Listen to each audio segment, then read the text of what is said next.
Bago sila sasabak sa digmaan, kinausap muna ni Greg ang kanyang team. Meron lang siyang mga gustong linawin sa kanila dahil mahirap lumaban na may mga bubog sila sa dibdib. Sinabihan ni Greg ang kanyang team na ang pinakamalaking pagkakamali niya, hindi niya sinabi sa kanila ang tungkol kay Manuel at dahil doon, namatay yung kapatid ni Andres. Ang sabi ni JB na may party rin doon, kung hindi niya nabaril si John, maaaring nakatakas ito. Maaaring buhay pa si John. Sinabihan naman ni Tomas si JB na pinagtanggol lang niya ang kanyang sarili. Kung hindi niya ginawa yon, baka siya yung pinaglalamayan nila ngayon. Ang sabi ni JB, pero araw-araw niya dinala sa kanyang loob ito dahil kaibigan niya si Andres hanggang sa pinatay nila ang kanyang ama.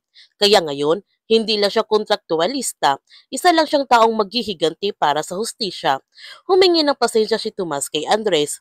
Alam niya na wala na si John, pero hindi pa rin niya makalimutan kung paano nila hinostage ang kanyang ninong, tapos pinatay pa nila ang kanyang kapatid. Ang sabi ni Gab na si Manuel ang may kasalanan ng lahat. Biktima rin si John dito. Ginamit si Tomas ni John, pero ginamit din si John dito ni Manuel. Si Manuel ang dahilan kung bakit nakaratay ang kanyang ama.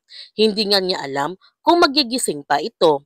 Sinabihan ni Max si Gab na at least may pangahawakan pa siya. Pero siya, wala na. Ang kanyang dalawang ina ay pinatay nila.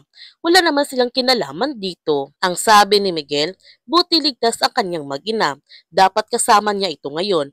Pero hindi niya kaya dahil hindi niya mapapatawad ang mga ginawa ng Ilcano sa kanila, sa kanilang pamilya.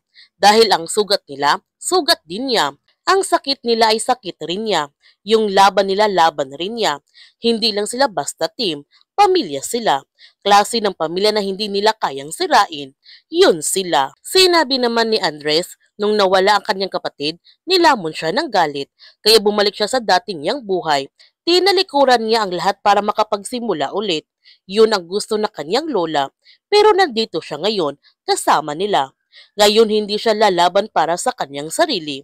Lalaban siya para sa mga ginamit, para sa mga nagamit, ginago, niloko, sinaktan. Lalaban siya para sa kanila. Pagkatapos nilang mag-usap, handa na sila makikipaglaban sa mga Ilcano. Gayunpaman, nakapwesto na sina Gab, Tomas at Miguel para manmanan ang bawat galaw ng kanilang kalaban.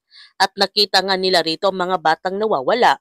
Nasaksihan din nila kung paano ito pinahirapan ng mga tauhan ni Manuel. Ngunit sa hindi inasahan, nakita nila si Kinjili at nagtataka sila kung bakit nandito si Kinjili. Nung pumasok si Kinjili sa loob ng kuta ni Manuel, dito na nga nila nalaman na tauhan pala si Kinji ng mga Ilcano. Ngayon naiintindihan na ni Miguel kaya pala siya hindi nahabol o nasundan dahil hindi siya kasama sa kontrata ng Kaigen.